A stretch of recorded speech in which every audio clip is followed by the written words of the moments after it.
bien voulu noter les efforts en faveur de la Marine nationale. Et ce qui me satisfait, c'est que ces efforts soient perçus et ressentis par les marins. Alors, en ce qui concerne les patrouilleurs, nous savons qu'il y avait une rupture de capacité chronique, et tout particulièrement en Outre-mer, et que ces patrouilleurs sont indispensables aussi bien en métropole qu'en Outre-mer pour réaliser les missions de l'État en mer. Par conséquent, nous avons fait du comblement de cette rupture de capacité l'une des priorités de notre LPM. Donc il y a 3 composantes s'agissant des patrouilleurs: les patrouilleurs destinés aux Antilles et à la Guyane, les patrouilleurs destinés aux autres outre-mer, et puis les patrouilleurs océaniques pour les besoins métropolitains. Alors, pour ce qui concerne les patrouilleurs Antilles-Guyane, j'ai eu l'occasion de porter la commande de 2 à 3 unités, et nous sommes désormais à la cible, puisque après la Confiance et la Résolue, qui étaient destinées à la Guyane, la Combattante est désormais en service actif aux Antilles.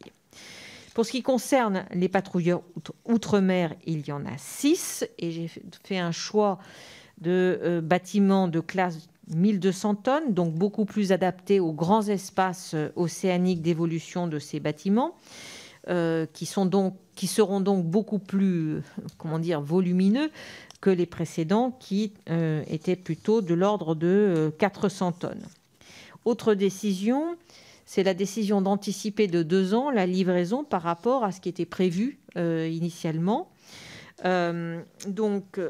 Ces patrouilleurs seront livrés à partir de fin 2022 au rythme de 2 par an. Et donc, à la fin de cette semaine, j'aurai l'occasion de me rendre à Saint-Malo pour la découpe de la première tôle de cette série de patrouilleurs outre-mer. Et puis enfin, vous en souvenez sans doute, nous avions eu l'occasion d'évoquer la question particulière de la Nouvelle-Calédonie. Et j'ai décidé donc, il y a maintenant près de 2 ans, de prolonger un ancien patrouilleur déployé en Nouvelle-Calédonie jusqu'en 2022, afin d'éviter qu'il y ait une discontinuité dans la présence de patrouilleurs sur ce territoire, et donc pour attendre pour retirer du service actif que le nouveau patrouilleur soit lui-même livré.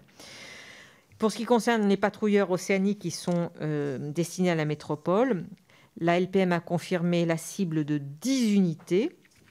Et là aussi, nous avons pris des mesures d'accélération pour que les 2 premiers soient livrés avant 2025. Et je vous avoue que l'état de ces patrouilleurs n'est quand même pas flambant, et que leur disponibilité n'est pas totale.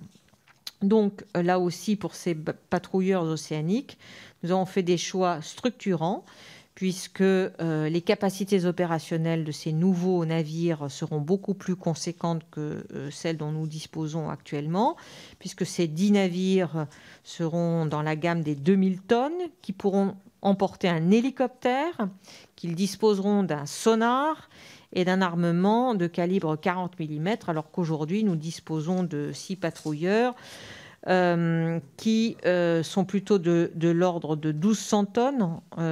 Et pour ce qui concerne ceux qui sont déployés à Cherbourg, il s'agit de 3 patrouilleurs beaucoup plus petits et qui ne sont pas armés du tout.